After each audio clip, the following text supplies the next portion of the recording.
Hello मो YouTube family members मु चिनू मु मोर यूट्यूब चैनल रे चिनू फोटो शॉर्ट वीडियो रे आपण मानकु बहुत सारा स्वागत जनाउछि। वीडियोटी केमती लागला कमेंट रे कहबे। आपण माने केमती अछंती कमेंट रे कहबे। आशा करूछि आपण माने भलो थिबे। मु भी भलो अछि। वीडियो को लाइक करा पई भूलिबे नाही।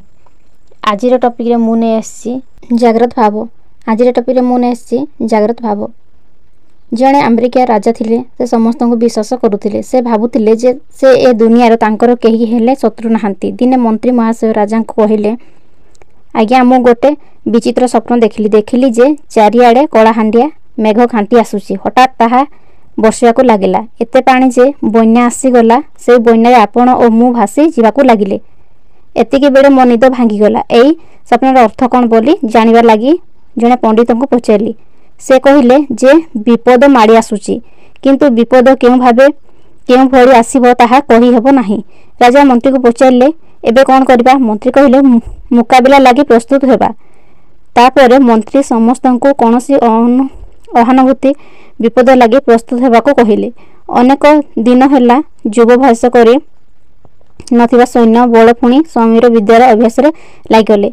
गुप्तचर मानक पुणी सेमानक तांको बिछाइले। साधारण लोक भी निज निजर क्षेत्र में जागृत रहिले।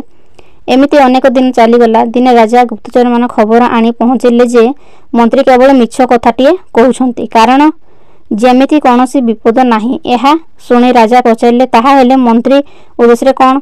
से मंत्री को डकाई एहार कारण कोन बोली पचारले। मंत्री कहिले मणिमा आपनक सरल विश्वास हेतु आम राज्य रे अवस्था जा होइथिला। जदि अकस्मात कोनसी विपद आसी थांता तेबे आपण समस्त विध्वंस होई जाई थांते। किंतु एबे देखंतु आम मुकाबला लागि प्रस्तुत विपद घंटी बजाय आसी न थाए। चतुर लोक भाबंती जे आगरे विपद थाई पारे तेणु सतर्क रहिबा जरूरी। एही से ही जागृत भाव आसु बोली मु चाहिथिली। एबे आम विपद रो मुकाबला करि पाइबा। कहानी आपण केमती लेला कमेंट रे कहबे। आशा करूची भल लागिथबो कहिरी। जो माने मो चैनल नुआ आछन प्लीज मो चैनल को सब्सक्राइब करंतु। मो चैनल ना हला चिनू फोटो शॉर्ट वीडियो रहउची देखाबो आ गुटे नुआ कहानी रे। Thank you.